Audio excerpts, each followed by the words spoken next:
도록 와주시면 감사하겠습니다. 우리 하나님 말씀 보겠습니다. 하나님 말씀 사도행전입니다. 사도행전 11장입니다.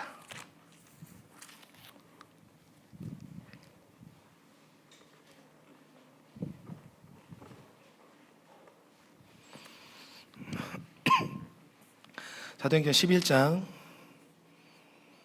오늘 전체를 볼 건데요, 저희가 읽기는 15절부터 26절까지만 읽겠습니다. 사도행전 11장 전체를 볼 건데 먼저는 15절로 26절까지의 말씀을 함께 교독하겠습니다. 내가 말을 시작할 때에 성령이 그들에게 임하시기를 처음 우리에게 하신 것과 같이 하는지라.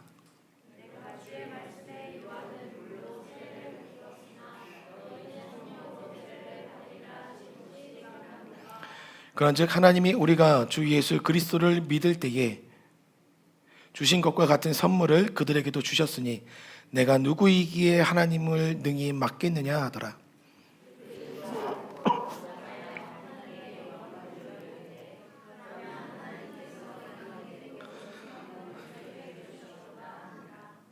그때 스데반의 일로 일어난 혼란으로 말미암아 흩어진 자들이 베니게와 구브로와 안디옥까지 이르러 유대인에게만 말씀을 전하는데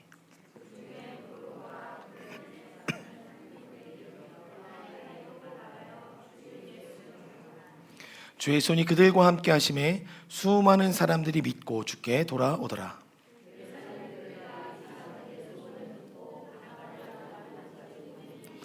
그가 이르러 하나님의 은혜를 보고 기뻐하여 모든 사람에게 굳건한 마음으로 주와 함께 머물러 있으라 권하니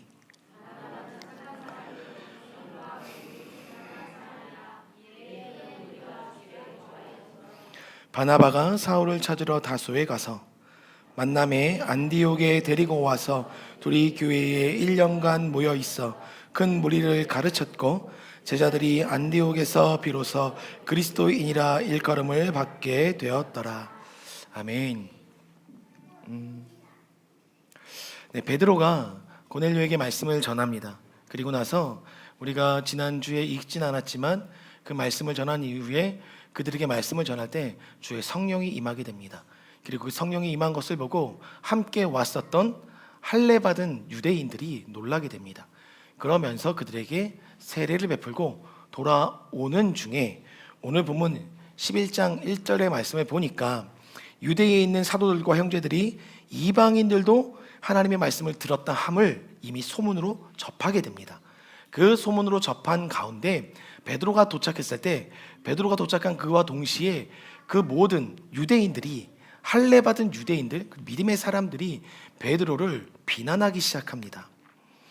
그러면서 베드로가 고넬료와 있었던 모든 사건을 서술해 내려가는 것이 오늘 1절로부터 18절까지의 내용입니다. 그래서 고넬료를 만나서 벌어진 사건들을 세세하게 설명하고 있는 장면입니다.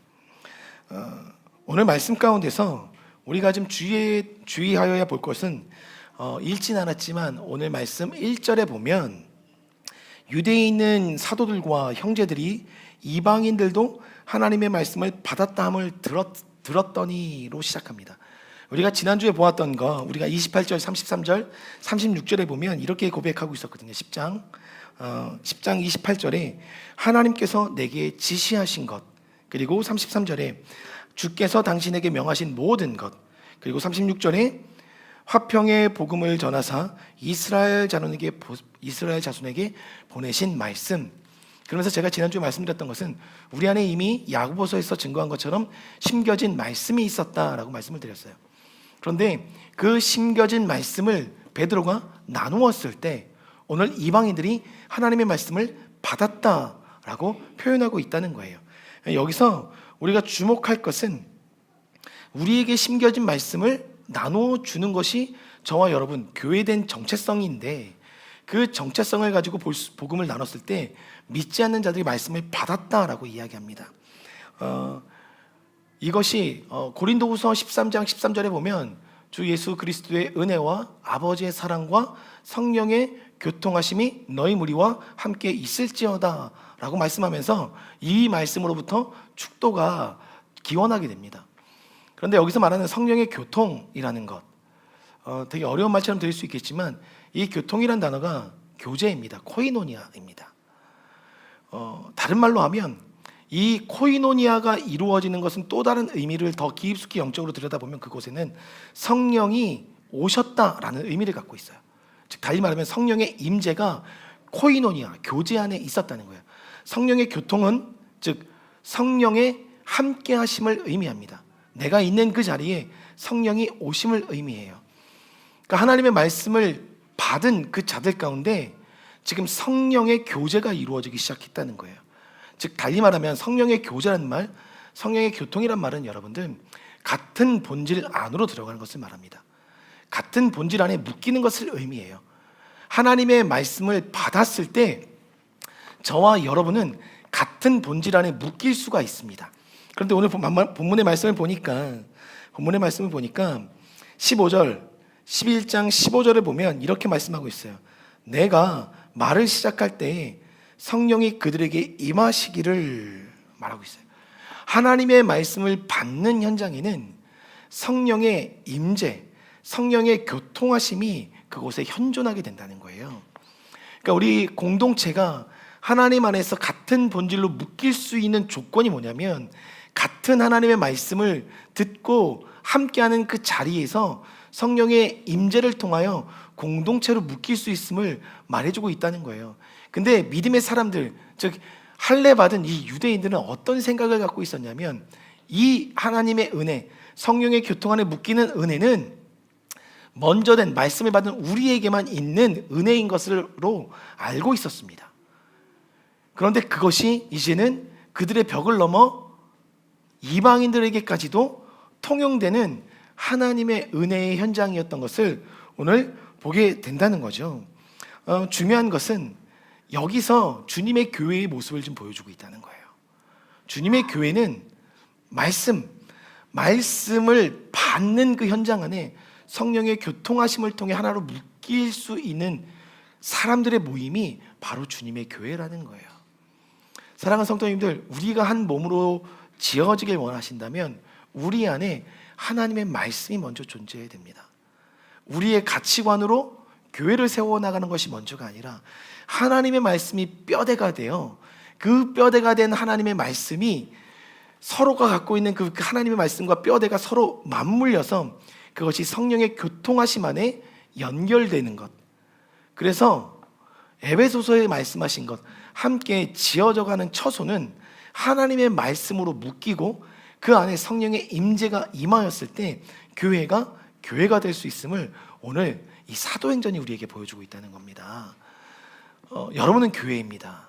교회가 되시기 원하신다면 보다 본질적인 주님의 말씀을 우리가 바라볼 수 있어야 되고 그 말씀이신 예수 그리스도를 추구하는 삶 안에 성령님의 임재 안에 서로가 연결되는 것, 그게 교회인 것을 아셔야 돼요. 많은 교회가 무너진다 혹은 깨어진다 라고 우리가 많은 뉴스들을 통해 듣게 됩니다. 그 이유는 이 하나님의 말씀 그리고 성령의 임재가 그들 공동체 안에 먼저 선행되는 것이 아니라 사람들의 생각과 사람들의 주장이 더 먼저 되고 사람들의 뜻이 성령의 임재보다 앞서가고 있기 때문에 교회가 무너지게 되는 거예요. 오늘 그러면서 자칫 잘못하면 이 공동체도 무너질 것 같은 위기가 느껴집니다. 왜냐? 베드로가 그 이방인들에게 복음을 전하고 오자마자 오늘 2절에 보니까 비난하였다라고 나옵니다. 비난하였다. 베드로를 비난하였다. 우리가 아는 비난이라는 것은 뭐냐면 상대방의 약점 혹은 상대방의 못난 점을 잡아 끄집어내서 나쁘게 말하는 것을 비난이라고 이야기합니다. 그러니까 저는 이것이 우리나라 말로 번역될 때 약간 좀 잘못 번역된 것 같아요. 이 성경에서 말하는 한국어로 번역이 될 때 비난이라고 이야기하면 왠지 조롱도 섞이고 그 사람을 향한 이 책망도 섞여 있는데 여기서 비난이라는 말은 보다 다른 말입니다. 디아크리노라고 이야기해서 이것은 뭐냐면 정확하게 분별하다의 의미를 갖고 있어요. 그러니까 이방인에게 복음을 전한 베드로가 그들 무리 안에 교회 안에 예루살렘에 도착했을 때 많은 무리들이 몰려 나와서 이제 베드로와 함께 있었던 그 사건에 대해서 우리 정확하게 분별해보자 라고 하면서 토론이 시작된 겁니다. 되게 건강한 토론이 시작된 거예요. 여기에 공동체의 성숙함이 있습니다. 여러분, 신학적으로 문제가 되고 여러 가지 관계나 절차나 정책적인 의미에서 문제들이 발생할 수 있죠. 근데 그 발생하는 문제들 속에서 한국 교회에는 1차적으로 그 문제를 진단하기보다는 비난이 좀 앞서는 것 같아요. 이게 지금 저의 짧은 소견일 수도 있습니다. 그러나 제가 지나왔었던 교회들 안에서, 그리고 제가 들었던 몇몇 목사님들의 교회, 사실 많은 교회들의 이야기를 들어보면 이런 비난들로 인해서 교회가 무너져 내리는 경우들을 참 많이 보게 됩니다. 그런데 이 유대의 초대교회는 참으로 깊은 성숙함이 있었음을 보여주고 있어요. 비난한 것이 아니라 문제를 진단하기 시작했습니다. 그리고 그 문제의 중심에 있었던 베드로의 모든 스토리를 드러내기 시작했다는 거예요. 먼저 문제를 진단하려면 들어야 되는 거거든요. 듣기도 전에 우리의 판단이 먼저 앞서버리면 그 모든 문제들로 인하여 교회는 쪼개질 수밖에 없습니다. 그러나 오늘 성숙한 교회는, 즉 주님의 말씀으로 묶이고 성령의 임재 안에 하나가 되는 교회는 먼저 그 문제를 진단하고 있다는 거예요. 정직하게 분별하고 있다는 것입니다. 그 분별을 통해서 정말 성숙한 공동체의 모습을 오늘 보여주고 있는데, 17절에 보니까 그런즉 하나님이 우리가 주 예수 그리스도를 믿을 때에 주신 것과 같은 선물을 그들에게도 주셨으니 내가 누구이기에 하나님을 능히 막겠느냐. 베드로의 말입니다. 내가 누구이기에 감히 하나님의 능력을 막겠느냐라고 이야기했을 때 18절에 그 무리들이 토론하기 시작했었는데 그 토론의 결론을 어떻게 내고 있냐면, 이 말을 듣고 잠잠하여 하나님께 영광을 돌려. 여기서 성숙한 공동체의 모습이 나옵니다. 진정 성숙한 공동체는 하나님 안에서 모든 문제들을 진단한 이후에 이것이 하나님께서 하신 일인 것을 깨닫는 순간, 그 순간 모두가 주님께 영광을 올려드리고 있다는 거예요. 중요한 개념이 이겁니다. 17절에 말하고 있어요. 내가 누구이기에 하나님을 능히 막겠느냐. 하나님의 가장 크심이 모든 문제들 속에서 조명이 되고 드러나기 시작하면 그것을 인정하는 공동체, 그리고 그것을 곧바로 하나님을 향하여 영광을 올려드릴 수 있는 우리의 포지션을 깨닫는 공동체, 그래서 하나님께 영광 올려드리는 것을 우리의 부르심으로 알고 그 위치에 서서 주님을 높이는 공동체, 그 공동체가 주님의 교회임을 보여주고 있더라는 거죠. 사랑하는 성도님들, 우리는 교회입니다. 저와 여러분은 교회입니다. 우리의 포지션을 착각하시면 안 돼요. 우리는 주님 앞에 영광을 올려드리는 그 위치, 그것이 우리의 포지션인 것을 아셔야 됩니다. 오늘 초대교회는 그것을 보여주고 있어요. 주님의 교회라는 것은 하나님께 온전히 영광 올려드리는 자리, 그리고 그 누구보다도 하나님의 크심을 나타내는 자리가 바로 초대교회의 자리였음을 이야기하고 있어요. 그와 동시에 인정하는 것입니다. 무엇을 인정하는 것이냐? 18절 하반절에 보면, 그러면 하나님께서 이방인에게도 생명을 얻는 회개를 주셨도다. 하나님의 일하심을 인정하는 공동체. 여기서 여러분, 생명으로 들어가는 통로를 이방인들 그리고 믿음의 사람들에게 동일하게 주셨습니다. 그것이 오늘 성경에서 뭐라고 가르치고 있냐면 생명을 얻는 회개라고 이야기합니다. 여러분, 진정한 회개가 생명의 통로로 들어가는 길입니다. 회개가 없으면 생명을 얻을 수 없어요. 그것은 먼저 된 유대인이나 나중된 이방인들조차도 예외가 없다는 거예요. 여러분, 보다 우리 안에 하나님 안에서 생명이 일어나길 원하십니까? 그러면 우리가 주님 앞에 회개하는 것을 두려워하지 않아야 되는 겁니다. 말씀 앞에서, 또 기도 가운데, 예배 가운데, 또 찬양 가운데 조명되는 우리의 어두운 면과 죄악의 모습이 있다면 그것을 주님 앞에 담대하게 쏟아놓는 것, 그 회개가 오늘 여러분의 삶 안에, 여러분의 가정 안에 생명을 일으키는 키가 될 수 있다는 것입니다. 그러니 여러분, 가정 안에서도 예배 드릴 때 회개가 필요한 부분들 회개하십시오. 그러면 그 회개로 인하여 문이 열릴 것입니다. 생명의 문이 열릴 것이에요. 오늘 이방인들에게는 그 생명의 문이 회개를 통해서 열렸다 말하고 있어요. 이것은 주님의 모든 교회들에게 하시는 말씀입니다. 교회들이 생명력을 점점 잃어가고 있습니까? 그렇다는 것은 우리 안에 주님 앞에 조명되었던 죄의 모습이 있다면 회개하는 삶의 융통성 있는 삶으로 나아갔어야 하는 것입니다. 그래야 생명이 일어나는 공동체가 될 수 있음을 이야기하고 있다는 거죠. 그렇게 교회는 확장돼 가고 있습니다. 그렇게 교회는 회개를 통해서 생명력으로 확장돼 가고 있었습니다. 그러는 가운데 이제는 그림이 바뀝니다. 이 초대교회 안에 일어나는 또 다른 부흥의 현장에 대해서 이제는 그림이 전환이 되는데, 19절에 보니까 그때의 스데반의 일로 일어난 환란으로 말미암아 흩어진 자들이 베니게와 구브로와 안디옥까지 이르러 유대인에게만 말씀을 전하는데, 스데반의 일로 모든 믿음의 사람들이 핍박을 받기 시작했습니다. 그래서 사람들이 각지로 흩어지고 그들을 향해서 디아스포라라는 이름을 갖게 만들기 시작합니다. 그러면서 그들이 흩어지면서 오늘 본문에 보니까 유대인에게만 말씀을 전하고 있었어요. 여전히 틀이 깨지지 않았습니다. 여전히 복음을 전하고는 있었지만 그 흩어져 있었던 유대인들에게만 하나님의 복음을 전하고 있었어요. 이방인들에게 복음을 전하지 않고 있었다는 거예요.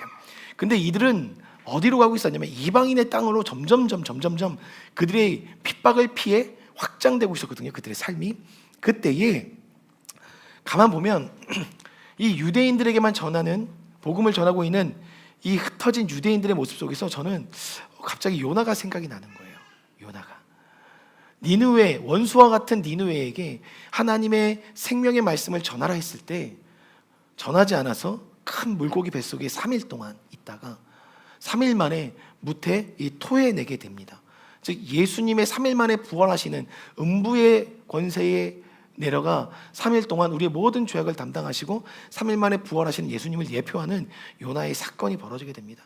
그래서 복음을 전하라고 이야기했을 때 그 니느웨라는 성은요 3일 길만 돌으면 모든 곳에 다 돌아다닐 수 있는 그 정도의 크기였었어요. 그런데 그 길을 하루 만에 요나가 돌아다녔다는 거예요. 그것을 하는 건 무엇입니까? 그러니까 하나님 앞에 회개하지 않으면 당신들 나라가 멸망할 것입니다 라는 이 생명의 복음을 전하는 것을 하루 만에 건성으로 했다는 거예요.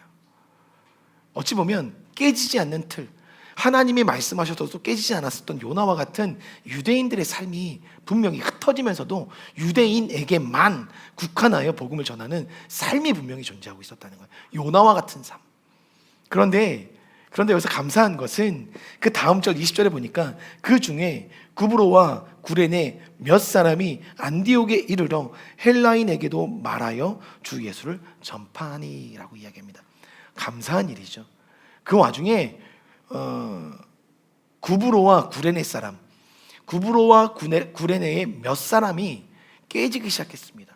그러면서 복음을 증거하기 시작했다는 거예요. 여기서 위로가 되는 것은 하나님의 일은요 몇 사람만 있어도 된대요. 모두가 헌신하지 않아도 몇 사람만 온전히 온전히 21절에 보니까 주의 손이 그들과 함께 하심에, 전파할 때 주의 복음을 전파할 때 주의 손이 함께 하셨다고 이야기해요. 그랬더니 수많은 사람들이 주께 돌아왔다라고 이야기하거든요. 즉 하나님께서 원하시는 사람이 있습니다. 주님의 손에 붙들린 그 몇 사람, 그 몇 사람을 통해서 하나님은 일하신다고 오늘 말씀하고 계세요. 그런데 여기서 몇이라고 하는 이 헬라어, 이 타스라는 이 단어는요 한 누군가를 지칭합니다. 즉 한 사람을 지칭해요. 누군가, 한 사람, 몇 사람이 아니었어요. 하나님 편에는 하나님 손에 붙들린 그 한 사람을 통해서 오늘도 땅끝까지 복음이 증거되길 원하십니다.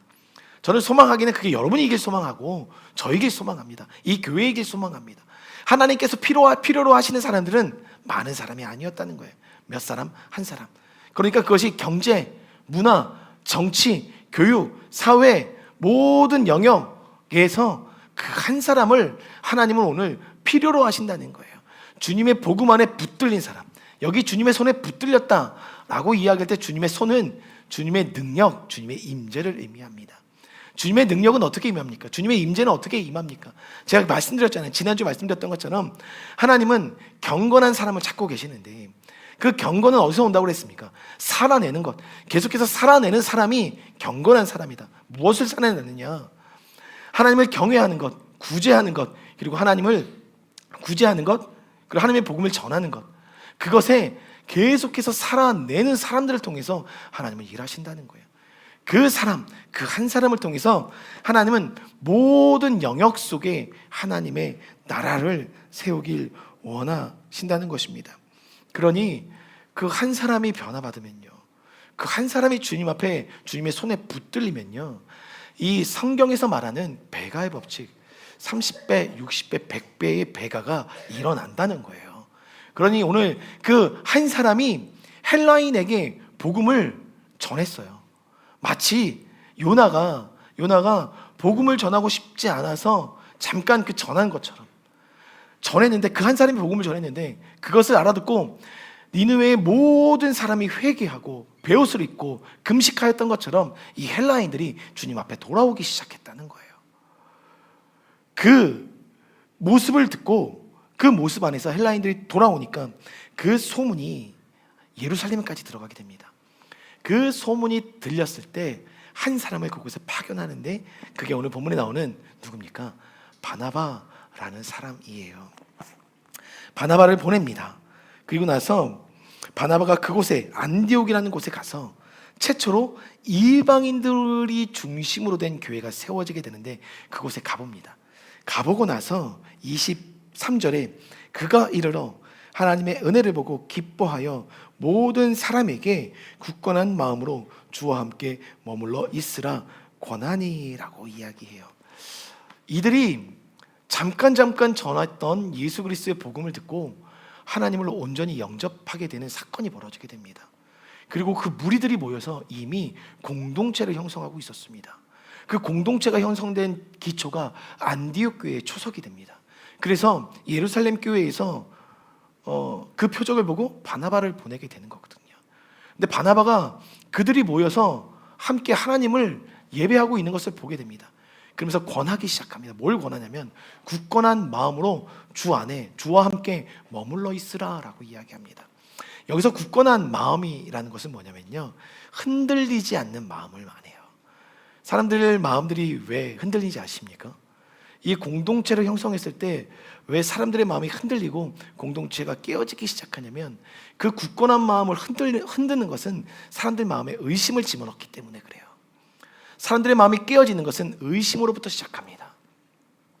하와가 의심함으로부터 그의 모든 굳건한 마음들이 무너져 내리기 시작했고, 틈이 생기기 시작했고, 그 틈으로 들어온 사단의 그 유혹이 결국 내가 하나님의 것이 아닌 것을 선택하게 만든 것이었거든요. 여러분들 마음이 때론 하나님께 나아갈 때 흔들릴 때가 있을 것입니다. 근데 그 흔들림은 지금 내 상황 속에서, 내 환경 속에서, 관계 속에서, 경제적인 어려움 속에서, 이 교회 공동체의 그 관계 안에서 흔들리는 의심들이 그 틈을 향해 들어왔다는 것을 여러분들이 체크하실 필요가 있어요. 그 마음이 흔들리기 시작하면 굳건한 마음 안에 설 수 없고, 결국 그 흔들린 마음으로 인해서 오늘 본문에 나와 있는 것처럼 주 안에 머물러야 하는 우리의 삶이 주 안에 머무를 수 없게 되는 결과를 낳는다는 거예요.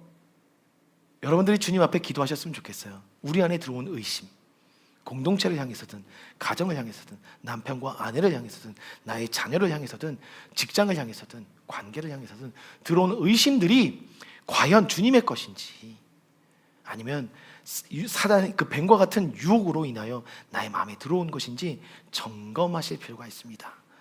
그렇게 주 안에 머물러 있으라라고 이야기합니다. 그런데 주 안에 머물러 있으라 그 말을 이야기한 이 바나바에 대해서 오늘 잠깐 짤막하게 소개하고 있는데, 바나바는 24절에 보니까 착한 사람이요 성령과 믿음이 충만한 사람이라 이에 큰 무리가 주께 더하여졌다라고 이야기해요. 그러니까 이 결론은 이렇습니다. 원래는 이렇습니다. 바나바는 착한 사람이요 성령과 믿음이 충만한 사람이라 이 소개가 22절, 예루살렘 교회가 이 사람들의 소문을 듣고 착한 사람이요 성령과 믿음이 충만한 사람 바나바를 안디옥까지 보내니 라고 이렇게 설명한 이후에 그들에게 23절, 그가 이르러 하나님의 은혜를 보고 기뻐하여 모든 사람에게 굳건한 마음으로 주와 함께 머물러 있으라 권하니 이에 큰 무리가 주께 더하여지더라. 이 순서대로 말씀을 읽어 나가야 되는 거예요. 이 순서대로 봤을 때 영향력 있는 한 사람을 보낸 거예요. 몇 사람이 복음을 전했듯 영향력 있는 바나바라는 한 사람을 보냈어요. 근데 그의 영향력이 어찌 보면 하나님의 사람이라고 하면 성령과 능력이 충만한 사람을 보내는 것이 맞습니다. 그런데 그거에 앞서 먼저 착한 사람이다 라고 바나바를 소개하고 있다는 거예요. 여기서 착한 사람, 착한이라는 것은 아가도스, 선을 의미합니다. 선. 근데 이 선이라는 것은 언제도 말씀드렸지만 인격적인 탁월함을 갖고 있는 사람, 즉 모든 행동의 동기에, 마음의 그 동기에 선함을 갖고 있는 사람. 근데 그 선함이 어떤 선함을 갖고 있느냐? 하나님의 선함을 갖고 있는 사람. 이 아가도스는 인격의 탁월성을 이야기할 때 하나님의 그 선하심을 입었기에 인격적인 탁월성이 드러나는 사람을 선한 사람이라고 이야기한다는 거예요. 그러니 그 사람은 모든 행동마다 선함이 드러났다는 거예요. 그 선함을 통해서 사람들은 하나님을 보았다는 거예요. 그런 사람이 하나님을 처음 믿은 공동체 안에 예루살렘 교회로부터 보내졌더니 그 사람이 행하고 있는 모든 말과 말 속에 성령의 능력이 나타남을 보고 있었다는 거예요. 성령의 능력이 임한 것이 먼저가 아니라 여러분, 선한 사람으로 관계 안으로 들어가는 게 먼저라는 거예요. 그래야 사람들도 그 관계 속에서 나 강지훈이라는 사람, 정가은이라는 사람, 김성훈이라는 사람을 주목하여 본다는 거예요. 저 사람은 어떻게 저렇게 행동할 수 있지? 말과 행동 속에 참으로 선함이, 악의가 없는 선함이 드러나고 있구나. 그러다 보니까 사람들이 그 공간 안에 온, 그 공동체 안에 온 그 사람을 주목하여 보고 그 사람의 입으로부터 나타내는 성령의 말씀, 능력들이 그대로 전가되고 있다는, 증언되고 있다는 거예요.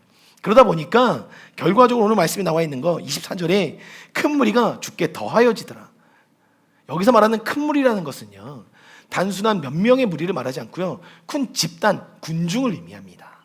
그 군중들이 더하여지게 됐대요. 한 사람, 선한 사람, 착한 사람, 그 한 사람이 가진 영향력을 이야기하고 있더라는 거예요. 주님의 교회는 그 한 사람의 영향력이 중요하다는 거예요. 하나님이 세우시는 교회는 그 한 사람의 영향력이 중요하다는 거예요. 그러면 이런 설교 나올 때마다 우리가 누군가가 항상 얘기해요. 그 한 사람이 내가 되기를. 우리가 너무나도 잘하는 말이잖아요. 그 한 사람이 내가 되기를. 근데 그 한 사람이 내가 되는 것이 쉽지 않더라는 거예요. 잘 생각해 보세요. 이방인들에게 복음이 전해진 그 자리에 사도들이 가지 않았어요. 그러니까 사도들을 대신할 수 있는 한 사람을 보내야지 했는데 가장 먼저 떠올랐던 한 사람, 선한 사람이 떠올랐다는 거예요. 선한 그 한 사람, 그게 바나바. 선한 그 한 사람이 여러분 되었으면 좋겠습니다. 그 한 사람의 영향력이 공동체를 변화시키더라는 거예요. 그리고 그 공동체에 하나님과 연결되지 않았던 자들까지도 연결시켜 버리더라는 거예요. 그러니까 이 선함이 엄청난 파워예요. 하나님의 인격을 갖고 하나님의 선하심을 인격으로 입은 사람의 힘이, 파워가 얼마나 강력한지를 말해주고 있더라는 거죠. 하나님의 교회 안에, 주님의 교회 안에 이런 사람들이 있다면 계속해서 주님 앞에 믿지 않는 사람의 수가 더하여지지 않을까요? 그러니까 달리 생각하면요, 여러분, 세상은 어찌 보면 그 선한 한 사람을 기다리고 있는 거예요. 하나님을 믿지 않는 자들은 그 선한 한 사람, 그 선한 한 사람을 기다리고 있는데, 그 선한 한 사람, 그래서 추수할 일꾼을 찾고 계시는데 추수할 일꾼을 보낼 수 없어서 보낼 수 없는 그 하나님의 마음이 이 선한 사람을 찾고 있다 생각하시면 되는 거예요. 그 바나바를 보냈을 때 연결되기 시작했다는 것입니다. 그렇게 바나바가 그에게 얘기한 이후에 오늘 이제 말씀의 마무리를 짓고자 하는데요, 25절에 보니까 바나바가 3년 만에 복귀한 이제 사울을 만나러 갑니다. 그곳에서 엄청난 큰 변화의 역사들을, 복음의 역사들을 일궈내고 있는 바울의 소식을 듣고 있었던 바나바가 다소로 가서 사울을 만나게 됩니다. 그리고 사울과 이야기 끝에 사울도 보았겠죠, 바나바의 그 선함을. 그래서 바나바가 청하는 그 청함에 바울도 선뜻 함께 가서 이 안디옥에 이르게 됩니다. 그러면서 26절, 우리 26절을 다 함께 한번 읽어보겠습니다. 시작. 만남에 안디옥에 데리고 와서 둘이 교회에 1년간 모여 있어 큰 무리를 가르쳤고 제자들이 안디옥에서 비로소 그리스도인이라 일컬음을 받게 되었더라. 아멘. 저는 이 말씀이 갖는 의미가 참 크다고 생각합니다. 여기서 그리스도인이라는 것은 우리가 익히 알고 있는 것처럼 작은 예수라는 의미입니다. 예수님과 같이 살아가는 사람, 그래서 작은 예수라고 일컬어지는 자들이 그리스도인입니다. 그러니까 예수님과 같이 살아가는 사람들이 세워지기 시작했다는 거예요. 근데 그것을 무리들이 모여서 교회를 먼저 이루고 있었고 바나바가 사울을 데리고 와서 그들을 1년 동안 하나님의 말씀을 가르쳤대요. 그러니까 하나님을 믿어서 먼저 무리를 형성하고 있었다고 해서 그리스도인이 아니라는 거예요. 그리스도인이 되려면 하나님의 말씀에 대한 가르침 안에서 그 말씀의 가르침 안에서 함께 세워져 가고 지어져 가고 연결되는 이들이 그리스도인이라는 거예요. 여러분들은 그리스도인이십니까? 작은 예수이십니까? 그 작은 예수 안에는 말씀이 있대요. 말씀, 하나님의 가르침받은 그 말씀을 갖고 있대요. 그 말씀이 우리 안에 없으면 우리는 그리스도인이 될 수 없다는 거예요. 왜 그럴까요?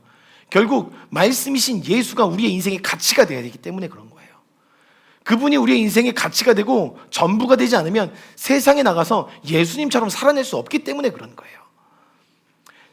진정한 믿음의 공동체는 말씀 안에서, 말씀과 함께 가르침 안에서 세워져 가고 연결되고 형성돼 가는 공동체가 주님의 교회인 것을 이야기하고 있대요. 이 세상에 많은 교회들이 있습니다. 한국에만 5만여의 교회가 있다고 이야기해요. 근데 그 5만여의 교회에 있는 모든 사람들이 그리스도인일까? 그렇지 않다는 거예요. 하나님은 지금 그리스도인을 찾고 계신 거예요. 그 작은 예수, 말씀 안에서 연결되고 말씀 안에서 가르침되었던 사람들, 그들을 통해서 하나님은 교회를 이루고자 하시는 거예요. 그러니까 우리가 사도행전적 시즌을 살아간다고 할 때 하나님은 사도행전적 교회가 이 땅 가운데 세워지길 원하시거든요. 근데 그 사도행전적 교회는요, 하나님의 말씀에 가르침이 있고 그 가르침 안에 성령의 임재와 능력이 있는 교회, 그 교회가 사도행전적 교회라는 거예요. 근데 그 교회 안에, 죄송합니다, 제가 먼저 영향력을 행사하기 위해서는 제 안에 바나바와 같은 선함이 있어야 돼요. 그 선함이 성도들 안에 하나님을 보여내고 그 선함으로 인하여 하나님 앞에 나오기를 주저하지 않는 사람, 그리스도의 형상이 제 안에 먼저 있어야 되겠죠. 그래야, 그러니까 어찌 보면 이 말이 맞는 것 같아요. 교회에서 일어나는 모든 문제는 담임 목사 책임 맞아요. 그 사람의 책임이 맞는 거예요. 그 리더의 책임이 맞아요. 부디 소망합니다. 이 교회 안에 그 하나님의 선한 영향력을 갖고 있는 사람들이 일어나길 원하고, 사도행전적 시즌을 맞이해서 보다 그 말씀 안으로 깊이 연결되는 공동체, 주님의 교회, 그리고 여러분들의 가정이 교회라면 그렇게 가장이 먼저 말씀 앞에 서서 말씀으로 가정을 이끌어갈 수 있는 그 영향력의 시즌이 여러분들 안에 일어나길 소망합니다. 하나님은 그러한 교회를 지금도 찾고 계십니다. 여러분들이 주님의 교회로 이 사도행전적 시즌을 살아내기를 결단하고 이번 한 주간 그 영향력 있는 한 사람의 자리에 서고자 고민하시고 주님께 나아가시는 한 주가 되길 주님의 이름으로 축복합니다. 아멘.